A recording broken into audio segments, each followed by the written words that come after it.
Hello there and good morning. It is 7 a.m. Now, she's been in office for less than 48 hours and the new Prime Minister will unveil today a long-awaited plan to help households and businesses deal with the soaring cost of energy. Liz Truss is expected to freeze household bills at about £2,500 at a likely cost of more than £100 billion. But she has rejected the idea of using a windfall tax on oil and gas companies' profits to fund the package, and it's expected to be paid for instead by extra borrowing. So, will it be enough to help the millions of families and businesses already struggling with the spiralling cost of living? I'll put this to the new Secretary of State for Levelling Up, Housing and Communities, Simon Clarke, when he joins us in just a few moments' time. It is Thursday, the 8th of September. Liz Truss promises immediate action to tackle the energy crisis as she sets out her emergency plan to help families and businesses. The new Prime Minister is expected to announce a freeze on energy bills, but she's rejected the idea of a windfall tax on oil and gas companies to pay for it. The final suspect in the fatal mass stabbings in Canada has died in custody after his car was forced from the road by police. This evening, our province is breathing a collective sigh of relief as Miles Sanderson is no longer at large. The body of a British aid worker captured by Russian-backed separatists in Ukraine is returned with what are described as signs of possible torture. Pulling down the Soviet flag, Ukraine's President Volodymyr Zelesnkyy claims progress in his country's counter-offensive against Russian forces. And two princes and a princess start a new school. George, Louis and Charlotte head to class together from their new home in Windsor. And also this morning,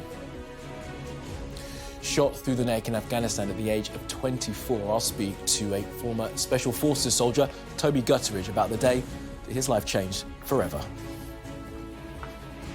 Hi guys, you know how proud I am of my superpower, so I'm very excited to tell you today my huge news in BSL.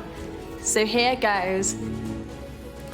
And I'll speak to Love Island's first deaf contestant, Tasha Guri, about the work that she's doing to encourage people to learn British Sign Language.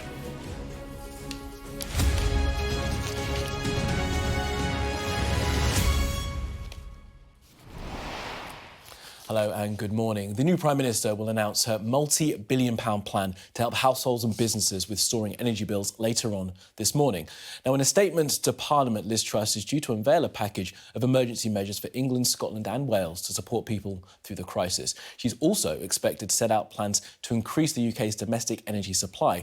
Now, that could mean reversing a ban on fracking and giving the go-ahead to more drilling in the North Sea. Well, let's start with what we can expect to hear from Ms Truss's announcement later on. First, the current situation. Now, the energy price cap for households is £1,971 right now. That's set to go up by 80% from October to an average of £3,549 a year. And that cost is expected to continue rising in 2023, possibly above £5,000. Now, a government source has told Sky News that Liz Truss will announce a freeze on household energy bills at around £2,500. Part of this will be covered by a £400 grant for each household. Now, that was announced by the government back in May. That rebate, plus some extra adjustments, will take the actual cost of typical household bills down to around £2,500, closer to their current level. Now, it's understood the package will cost around £100 billion, but that is dependent, of course, on the price of wholesale gas. So how will it all be paid for? Well, Liz Truss has rejected the idea of a windfall tax on the profits of oil and gas companies. It's expected that the Treasury will fund it through government borrowing, eventually paid through general taxation. Well, let's speak now to the new Levelling Up, Housing and Communities Secretary, Simon Clarke, previously Chief Secretary of the Treasury. Mr Clarke, lovely to have you with us. Good morning. Thank you for your time this morning. It's going to be a busy day for you guys, of course, of this new administration. How far off were we with our prediction of the way that this package is going to work? Well, as you'd expect, I can't preempt the Prime Minister's announcement today, but what you're absolutely right in saying is that the government is going to be taking meaningful action to address the concerns which viewers will be feeling and which, of course, aren't restricted to family finances. They affect businesses as well, so that we can have certainty for the country about what we're going to do over the course of the winter ahead. We all know that as a consequence of what Putin has done in Ukraine and his attempt to weaponise particularly gas as a way of trying to break the West's resolve in terms of standing up for democracy, that there are really tumultuous events in the energy markets. We need to provide a solution which doesn't just address this in a way which means that we keep coming back to it, but which provides a lasting framework for how we're going to sort this for people over the months ahead. Now, just the proposals, because I respect that you will not tell us what the plans are, you don't want to preempt the Prime Minister, but just the proposals have led to some turmoil in the markets. The pound's at its lowest level since 1985. I mean, is that the market's telling you that whatever you're proposing is going to be really damaging and dangerous to the economy? Well, we all, obviously, would never want to find ourselves in this situation. And there's no question that, this is the latest in a series of quite extraordinary interventions that the government has had to make to support families and, which obviously reflect our absolute determination to do the right thing for the British people. But let's be clear, if we fail to act, if we don't protect the economy against the shock of the size and scale that we're talking about, then there's going to be enormous economic damage in any event. So the hardship that not just the October price cap, but the forecast January and then April iterations would cause would be enormous. And we're already hearing from businesses, and this is something I was obviously hearing in my former Treasury role, about the deep concerns they have about their energy bills. And so, we could have anticipated, I think, a huge amount of damage to the economy had this rise gone ahead unchecked. Yeah. So you're balancing, frankly, two very challenging things. In these circumstances, I think the country will say, and I think markets will respect, that this is the most sensible thing to do. Well, I mean, respect is one thing, but their reaction is another. And, of course, the markets will behave as they think is in their best interests. And it would seem as if economists, people who are doing these kind of forecasting, don't trust this plan that's coming forward. Well, if you look at the UK's most recent round of debt issuance, that was well covered. There was much more demand for our debt than was needed to cover the latest auction. We're paying around 3% for our debt. That's a perfectly sustainable level. The UK is obviously a very stable, very strong economy, subject to a very clear regulatory system and the rule of law. We are a safe bet and a safe haven, as we always are, frankly, in these kind of situations. And the government is clear that a fiscally responsible approach sits at the heart of our plans. But we cannot fail to respond to the magnitude of the moment. Liz Truss is clear that, as Prime Minister, her first priority this week is to provide that certainty. And I think, this is something which, notwithstanding the fact it's difficult, it's bold, it's brave, we have to do, because the country can't really think about anything else until we've done this. Well, with the idea of debt in mind, then, the Prime Minister ruled out the idea of expanding the windfall tax, stuck with a plan on corporation tax as well. So, in the future, that debt burden is going to be much, much higher, isn't it? Well, as with the financial crisis in 2008 and as with the COVID situation, the government has to respond to these major crises and then deal with the consequences in a measured way over time. But the Prime Minister is rightly clear that we cannot keep on with the mindset that we can tax our way to growth. We can't keep doing that. We need these oil and gas companies to be focusing on more extraction. And extraction of North Sea gas is up 26% compared to this time last year, which is fantastic. We need to see a lot more of that, because the reality is energy independence is the lasting solution to the situation we are in. And we can never again, and this is the wider context to this strategy, find ourselves in a situation where we are reliant on others for the things that we need. We've got to get much closer to self-sufficiency. These companies are absolutely critical to that happening, and happening at the pace we need. I mean, self-sufficiency is, of course, what everyone will want. But you were Chief Secretary of the Treasury. So Keir Starmer quoted Treasury figures yesterday, said £170 billion in excess profits is going to be made by energy companies. Are those correct figures? Look, the reality is that if companies are making large profits, then, of course, they will also be paying large amounts in tax to the Exchequer. Yes. And there's already a windfall tax, which was introduced earlier this year. And critically, it's worth remembering that oil and gas companies pay double the main rate of corporation tax. They pay 40p in the pound compared to 19p as the main rate. So it's not as though they don't pay their fair share of taxation, but these are the people who are going to be delivering that next generation of North Sea oil and gas investment. And we've got all of these fields that we frankly need to bring on stream as quickly as possible. Labour will always say, because it's in their DNA, the solution is to tax. Actually, what we need is to invest and to grow. This is how we do that. Yeah, I mean, let's stick with that 170 billion. You haven't said those figures are wrong, so that is a correct estimate. Well, no, I'm not going to confirm or deny figures which I said you don't recognise those specific figures. OK. Look, there's a lot of money that could be got from taxing these oil and gas companies more, and the government is deciding to put all that money onto the country's credit card. There was a time when that was seen as fiscally irresponsible. The Conservative government said that was fiscally irresponsible. Now is it okay? What we to do that? is we fix the roof when the sun is shining. The sun is conspicuously not shining right now. This is a global storm, and the UK is, like the rest of the West, having to react to events which are, not of our making. So the invasion of Ukraine, hard on the heels of the COVID crisis, have obviously prompted us to have to do some dramatic and extraordinary things. But we can do those things because, frankly, we spent the last 10 years repairing the damage of the 2008 financial crash. And that's why what George Osborne did, what Philip Hammond did, mattered so much, because that fiscal consolidation has given us the space to do what is required in the teeth of an emergency. That's why, frankly, Conservative economics makes sense. So that you have no concerns about all this borrowing that's going to be loaded onto future generations, my children's generation?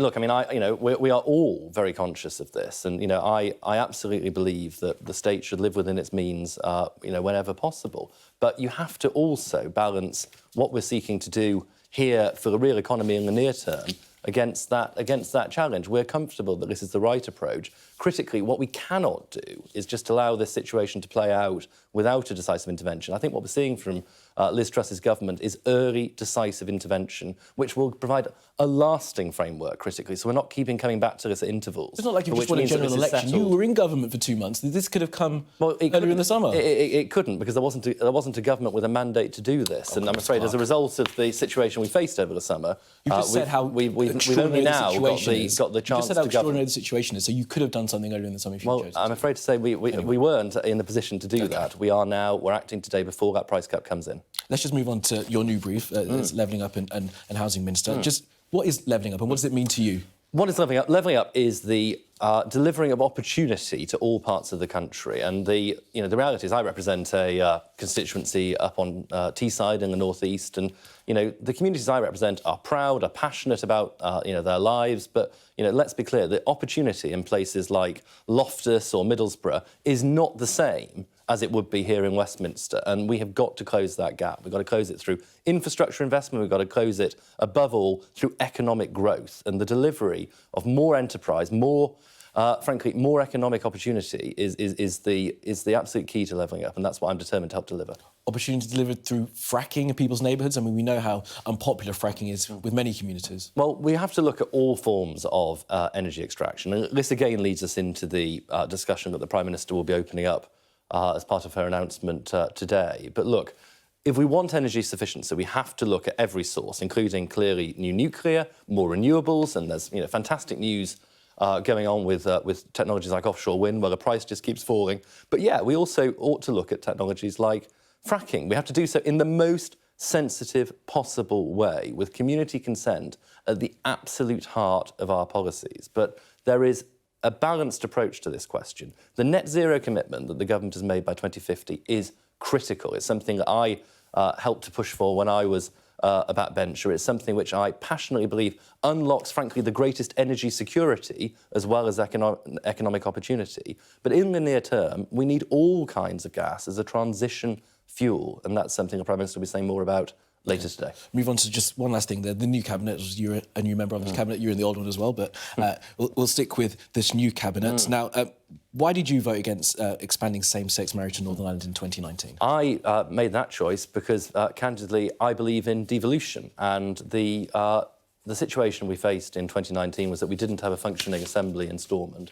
I don't believe that as an English MP, it's really my prerogative to be voting on social issues in Northern Ireland, which are properly a matter for the devolved assembly in Northern Ireland, elected by the people of Northern Ireland, where clearly there are different cultural and social conditions to in the rest of the UK. I simply believe, and I stand by my decision, that it wasn't for me to tell others how to live their lives. I personally am all in favour of same-sex marriage, and I'm thrilled that it's in place in England. I've got many, many friends who live happily in same-sex marriages, but it isn't for me to tell other people how to live their lives in parts of the country where devolution is in place. I believed at the time, and I think I completely stand by that it was right that they should have that say over what happened but from politicians accountable to them. OK. I mean, it's a very clear answer. I appreciate that, Mr Clark.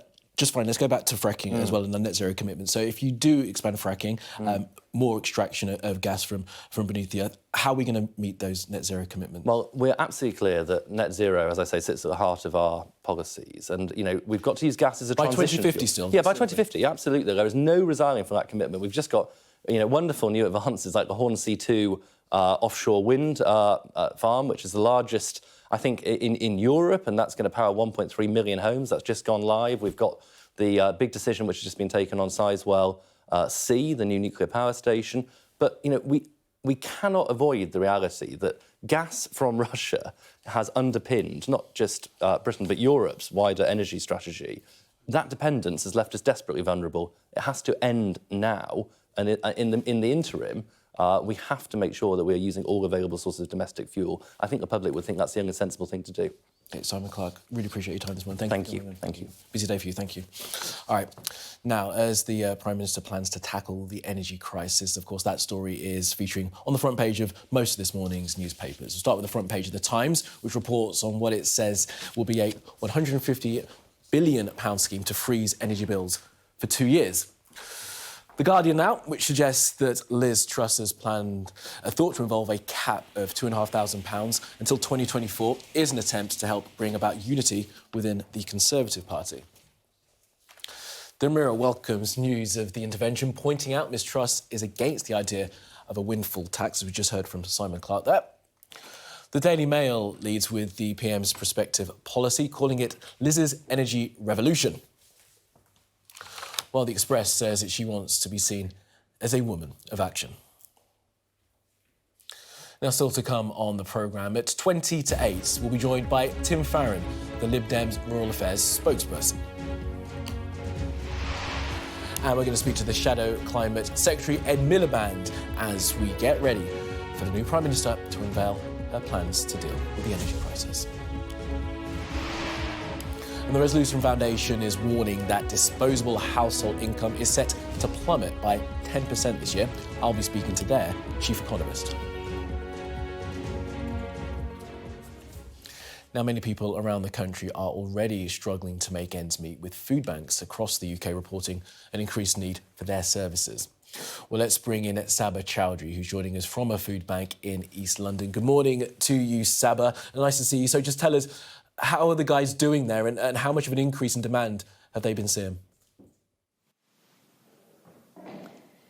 Good morning. Well, it's been rather significant. I was just speaking to the Reverend Ajani, who's behind me now preparing some sandwiches, and she's saying that over the past few months or so, they have seen an increase in the number of ordinary people who have been coming to this church, the Emmanuel Parish Church here in East London, to receive food parcels. I'll just bring you over here. She's preparing some tuna sandwiches, some food parcels for individuals who will be coming later.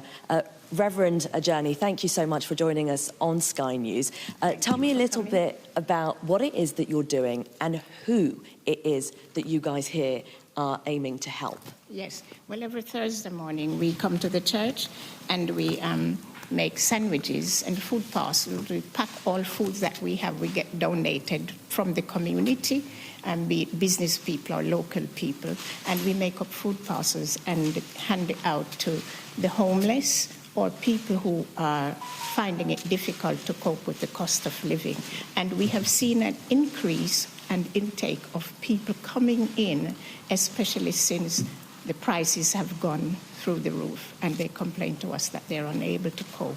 So we hand out food parcels to them.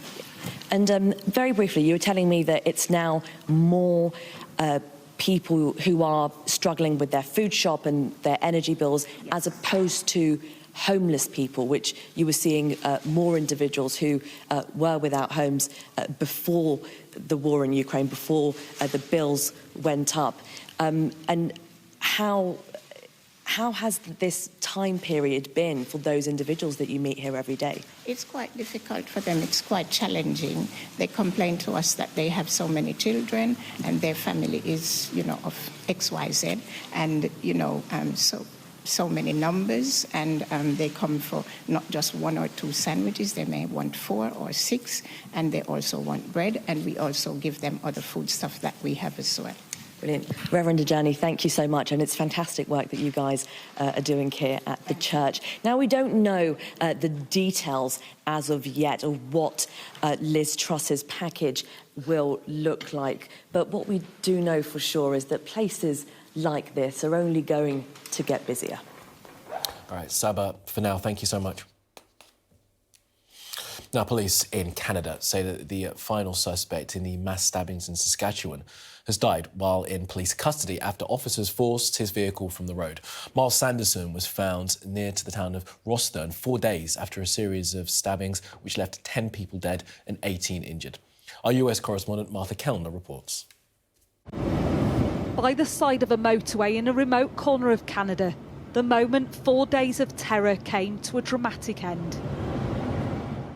Inside the white truck is Miles Sanderson, suspected of involvement in one of Canada's worst ever mass murders. Hours later, he died while in police custody. The search for clues and for a motive had centred on this Indigenous community at James Smith Cree Nation, where most of the 10 murders took place. This evening, our province is breathing a collective sigh of relief, as Miles Sanderson is no longer at large. I can confirm that he is no longer a threat and there is no risk to the public related to this investigation. Before this week, few on this reserve ever locked their doors, let alone imagined that this horror could be visited upon them. Now they're counting their dead. 10 people stabbed to death aged between 23 and 78, including Gloria Burns, a drug addiction counsellor, and Lana Head, a 49-year-old mother of 2. Sanderson's brother Damien, also a suspect in the murders, had been found dead in a field with stab wounds. Over 160 officers hunted for 32-year-old Miles Sanderson, who went into medical distress after his arrest. This community is paying respect to those who were killed. The danger is now over, but the sense of loss will endure. And with the death of the Sanderson brothers, any chance of answers is gone too. Martha Kellner, Sky News. Now, the Foreign Minister of Ukraine has said that the body of a British aid worker who was captured by Russian-backed separatists has been returned with signs of possible unspeakable torture. Paul Uri died in July after he was charged with committing mercenary activities in the self-proclaimed Donetsk People's Republic in the east of Ukraine. A Foreign Office spokesperson said reports of the torture of the 45-year-old who's from Warrington were disturbing and that it was essential that they see the results of a full post-mortem. And sticking with the war in Ukraine, President Volodymyr Zelesnkyy has said that his forces are making headway in their counter-offensive against Russian forces in the northeast. Now, later this morning, the Defence Secretary Ben Wallace will meet his allied counterparts in Germany to discuss the war. So let's bring in our security and defence editor, Deborah Haynes, who's joining us now from Odessa in Ukraine. Deborah, good morning to you. So plenty to talk about with the situation in Ukraine right now. Let's first start with Paul Uri and what we understand may have happened to him.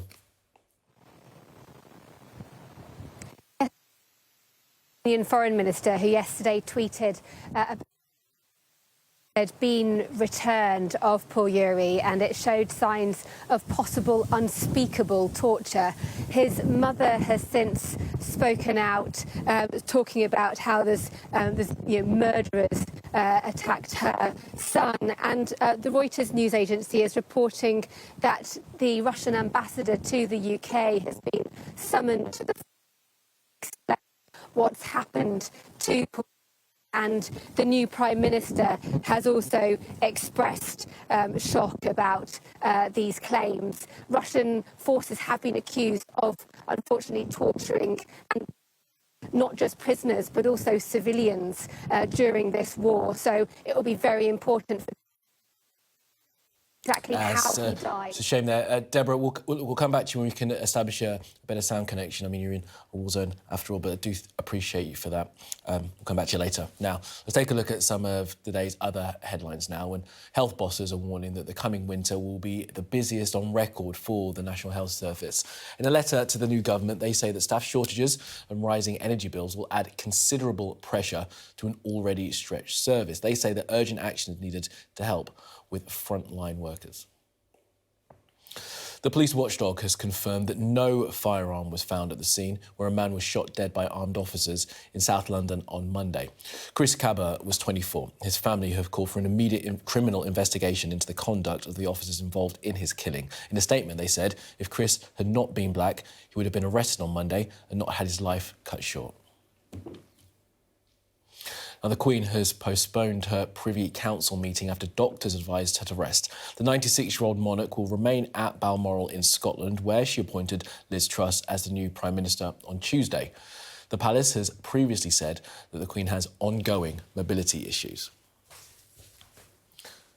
A medicine for menopausal women is going to be sold without the need for a prescription for the first time in the UK. The hormone replacement therapy will be available at pharmacies. Women who are 50 and over and who haven't had a period in at least a year will be able to get it. And a possible link between artificial sweeteners and heart disease has been found by scientists. The study, published in the British Medical Journal, advises against considering sweeteners healthy alternatives to sugar after examining 100,000 adults in France. And experts say that a malaria vaccine developed by scientists at the University of Oxford could contribute towards dramatically reducing the number of children who die from the infection. Initial trials found it had an 80% efficacy rate. Now, two princess and a princess have started at their new school. George, Louis and Charlotte, there they are, were accompanied by their parents, the Duke and Duchess of Cambridge, on their first day at Lambert School near Windsor. 4-year-old Prince Louis is starting school for the first time, joining his big bro and his big sister. The family recently moved from Kensington Palace and now live on the estate at Windsor. Sure, they'll be fine. All right, let's take a look at what the weather has in store.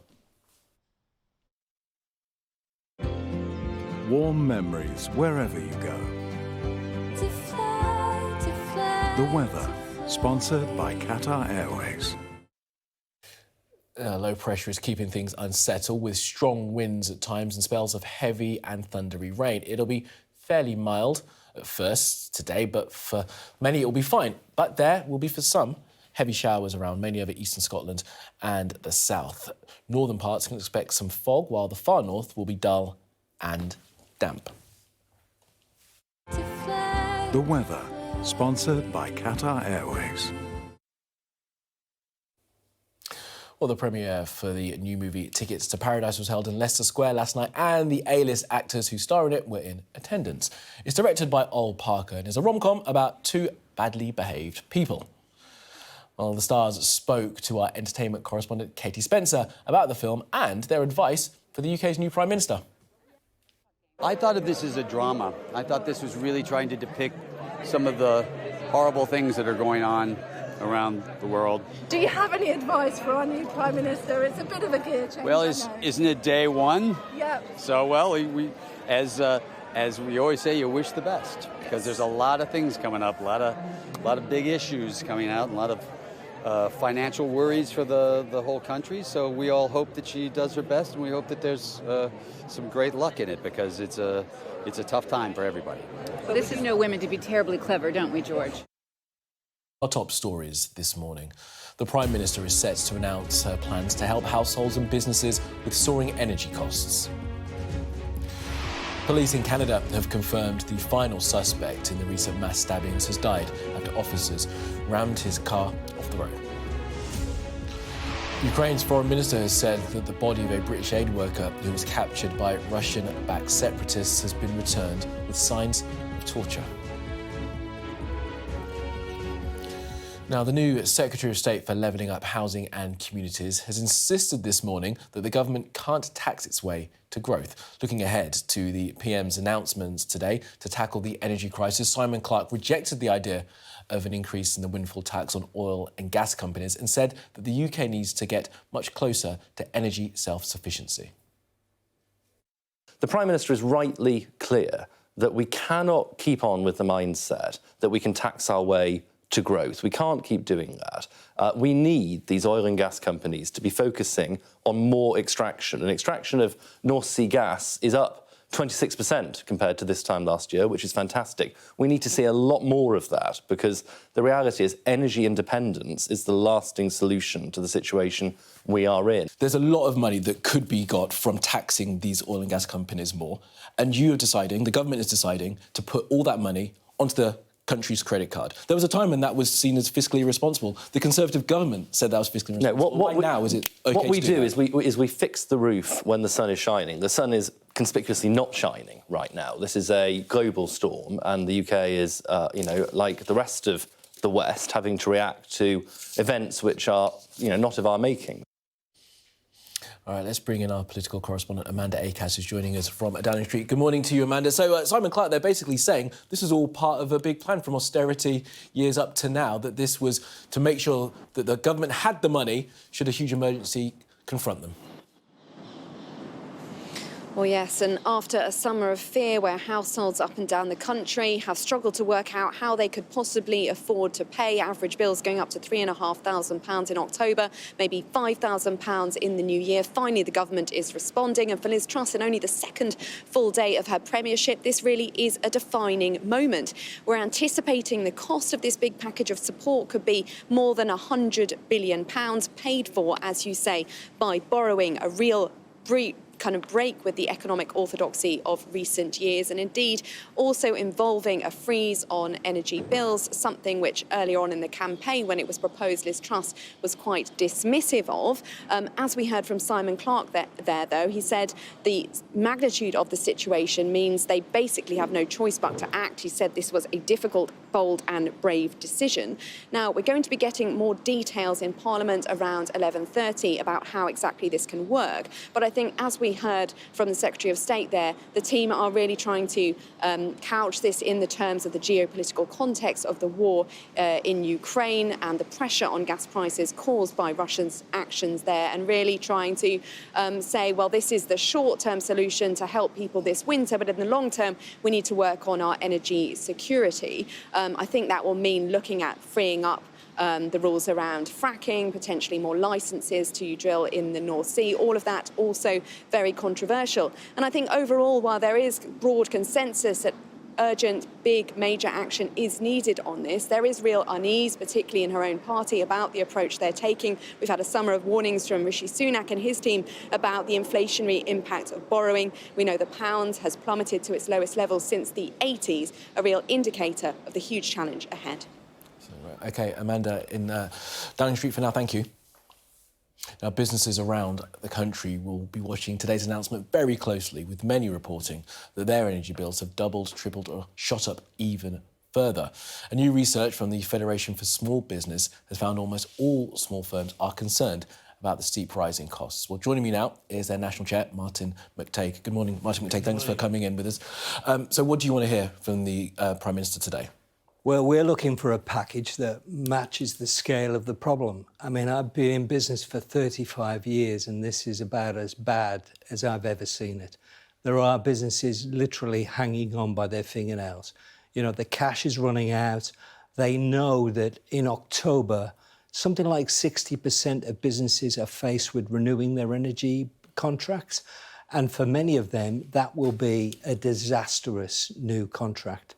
And the urgency of this can't be overstated. It's worth reminding our viewers that businesses don't have that price cap. No. Is that something that you want to see? I mean, is that a place to start, by bringing in a price cap for businesses? In effect, what we're hoping we'll see is that the price per unit of the energy will be fixed, and that any of the shortfall will then be picked up by government borrowing. Right. And that's my next question then, really. You're happy with this idea of government borrowing. Simon Clarke says that it's OK to do that because We'll sort that out later. We've worked on this. It's part of the strategy, and this is an extraordinary time. Yeah, I mean, you've only got to look at the fact that the government effectively borrowed $200 billion to get us through the COVID crisis. It's saved countless jobs and businesses. The idea of letting those businesses go under when faced by the aggression of Putin seems ridiculous. You know, there are 16 million people depend on small businesses for their livelihood. We cannot allow that to fail. I mean, talk us through then some of these businesses and what they're telling you, how concerned they are that they could go to the wall if there isn't loads of help. There's loads of examples. I mean, there is an example the other day of, the one that struck me as strange was a pizza shop who was saying that they were faced with energy bills, which meant they were going to have to pass on, if they passed on the price to their customers, it would be £25 a pizza. Now, we know that's not possible. His only alternative was to shut the place down. And in many other cases, business owners are taking the decision either to mothball or shut their businesses. I mean, what difference do you think that the scrapping of the rise in corporation tax is going to make for businesses?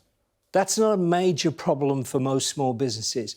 Most small businesses don't mind paying tax on profits. What they resent is paying taxes on things that they have to have before they even open the doors. So national insurance was a classic example, and business rates would be another.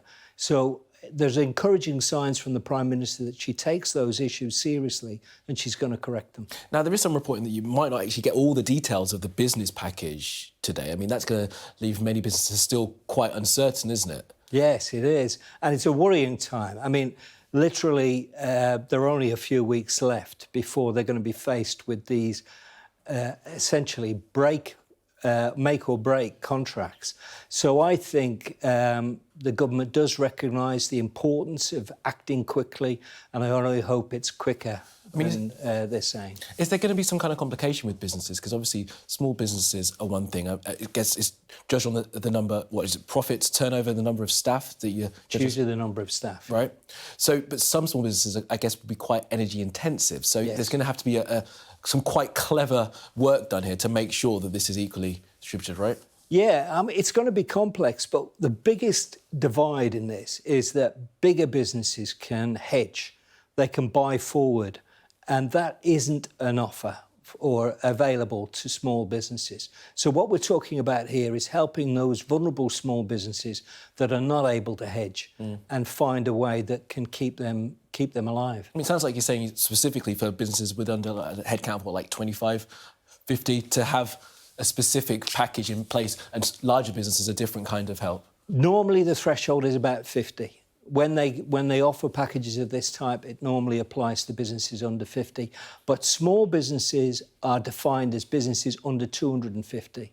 So that's where the target should be aimed. Right, and that's obviously a big difference, isn't it, in terms of the help that might well be needed. Yep. All right, Mike McTague, do appreciate your time. Hopefully businesses will hear something today, but it might be a couple of days. So appreciate you coming. Thank you. Now, the Liberal Democrats are warning that people living in rural areas are set to be hit the hardest by the rising cost of energy bills, and the party is calling on the government to provide additional support for those living in the countryside. Well, let's bring in now the party's rural affairs spokesperson, Tim Farron, for more on this. Good morning to you, Tim Farron. Thank you for being with us. So just tell us, what is the concern that people living in rural areas have about dealing with their energy prices right now? Well, there's something like 20,000 people just in Cumbria alone, and then tens of thousands more in the West Country and Northumberland and other parts of the UK who are off mains gas. And many people won't realise that there is no energy price cap at all for those businesses and for those homes.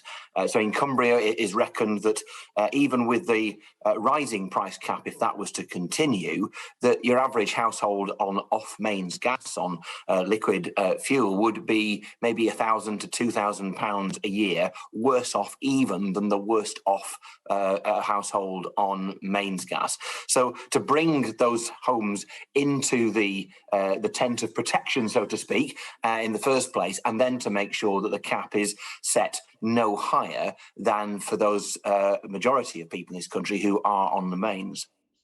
Yeah, and what gives you the sense that the government won't do that? I mean, there was a question asked in PMQ yesterday by Victoria Atkins on exactly this topic to make sure that the countryside rural communities are not forgotten.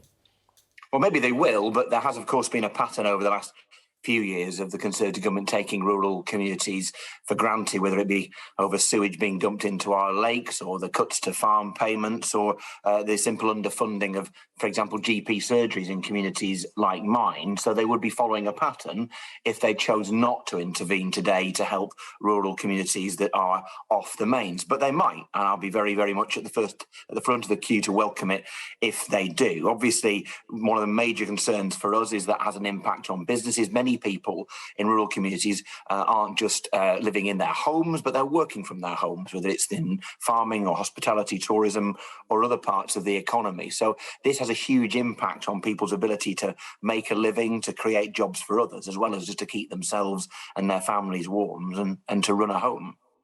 And Mr. Farron, you will have seen the reporting about what may be in this package of measures to help homes and businesses. What is your feeling as to how substantial that package is going to be, and your thoughts on how it should be paid for? Yeah, well, I don't think we should be slagging it off before it's out in terms of the content, because we don't know what's in it. Obviously, I'm pushing for particularly rural communities to be supported through it, and I will be very positive if they do and critical if they don't. But it obviously has to be a comprehensive package. It has to make sure that people are not paying any more than they currently are, and to ensure that businesses are supported as well, because the one economic figure at the moment that isn't terrible is unemployment. But I'm already seeing businesses in my community closing or facing closure, largely because the Conservative government has been on holiday for the last 3 months and not doing anything about it. And any action today will be too late for many of those businesses. And how should it be paid for? Well, look, profit is a good thing if it's used properly, but there's no doubt whatsoever that if Liz Truss chooses to borrow against our children's future and risk the economy and the well-being of our country in the future, when instead she could have paid for this by taxing the unnecessary, unexpected, inflated profits of the energy companies, then she'll not only have put herself on the side of the wealthiest against the majority of the people in this country, she'll also have marked herself out as being economically illiterate and risking the country's future. Oh, economically illiterate. Now, you were quoted in the newspaper this weekend, Mr. Farron, as saying you blame yourself for Liz Truss being leader of the Conservative Party. Is that right? Tongue-in-cheek, but it depends how long you've got. But it is well known Liz Truss was a member of the Liberal Democrats in the 90s. People are allowed to change their mind. But if I can make it as succinct as possible, in 1994, as a 24-year-old, I had been a Lib Dem parliamentary candidate for a totally unwinnable seat at the previous election, 92, alongside Theresa May, you may remember. And so I gave a briefing in 94 to about 30 or 40 young Lib Dems or Lib Dem students about how they might go about, becoming a parliamentary candidate at subsequent elections. And I made a joke at that time, and it was a joke, honestly, that that was a good time to join the Tory party, because for a career, if that was all you're interested in, because the Tories were in such a terrible state, facing an annihilation at the coming general election. I said, well, if all you were bothered about was holding high office, then you'd join the Tories now, because by the time they're recovered in 10 or 15 years' time, you'd be well set. There is, I would say, an 80% chance that Liz Truss was in that room at that time. So she may have heard me. And as you say, this might all be my fault. Tim Farron, the MP and Liberal Democrats Rural Affairs, we appreciate your time this morning. Thank you very much. You're welcome. All right, now still to come on the programme, I'll be speaking to the campaign group Don't Pay UK to ask whether the Prime Minister's energy plans will go far enough to help people struggling with soaring bills.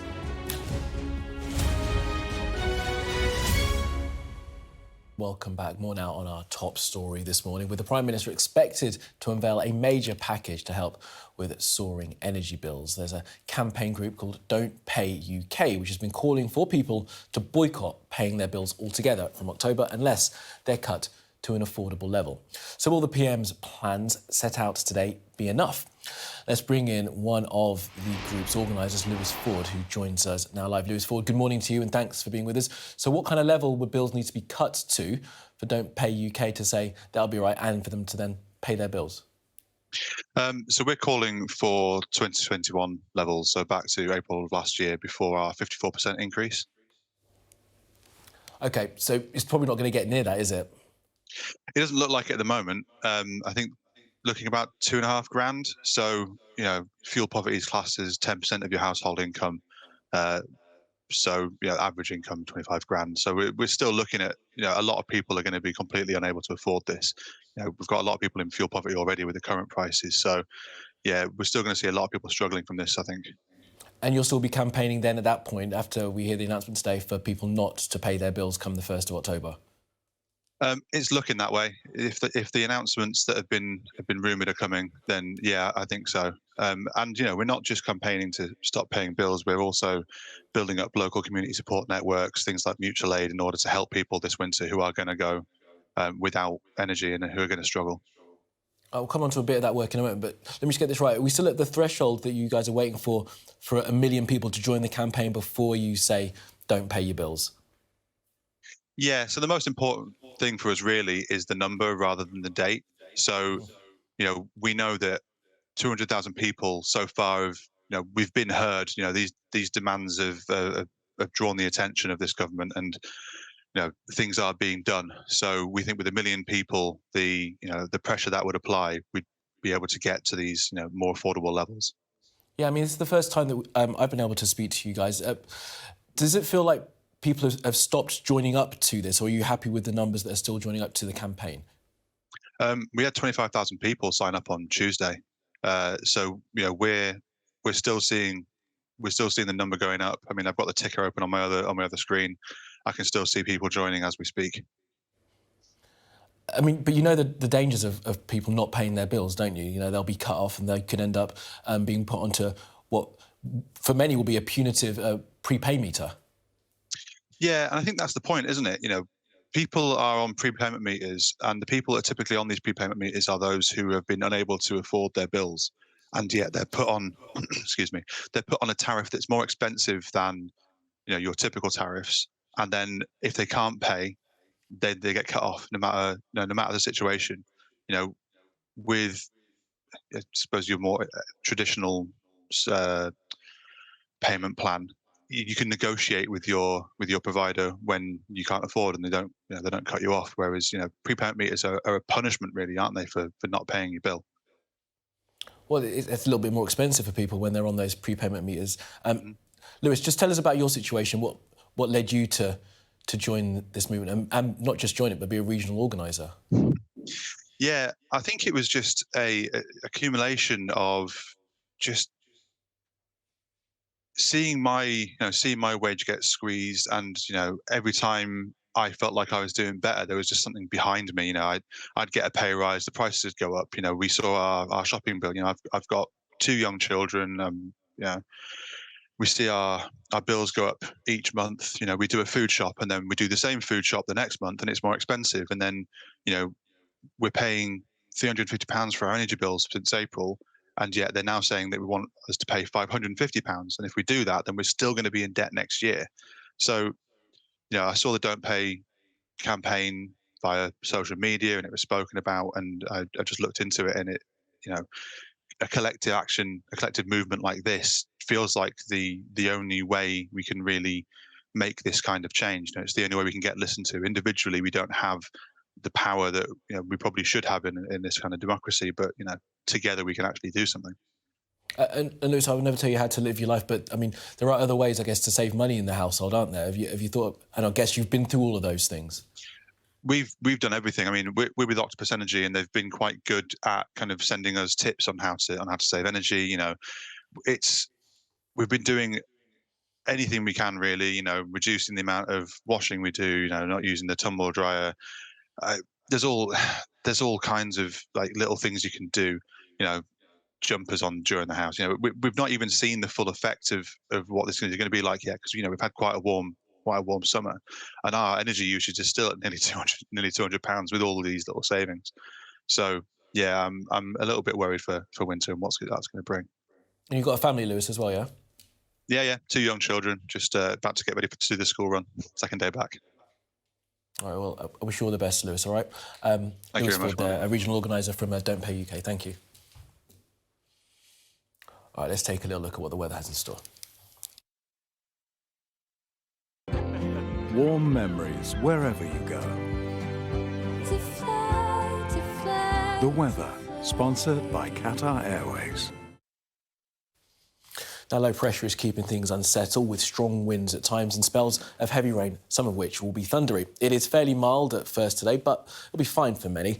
But there'll be heavy showers around, mainly over eastern Scotland and the windy south. Northern parts can expect to see some fog, while the far north will be dull and a little bit damp. The weather, sponsored by Qatar Airways. Now, we're looking forward to showing you these all morning. President Obama, the former president of the United States, has had a portrait done. He went to the White House for it. He was there for a short period of time, not as long as some of his supporters would have liked. But here's the moment him and Michelle unveiled their portraits, and they are pretty good. I mean, Obama's one is like photo-realistic. It's fantastic. Michelle's, she looks wonderful, as always. And as you can see, the Obama's there giving them the claps. He looks quite impressed with it, doesn't he?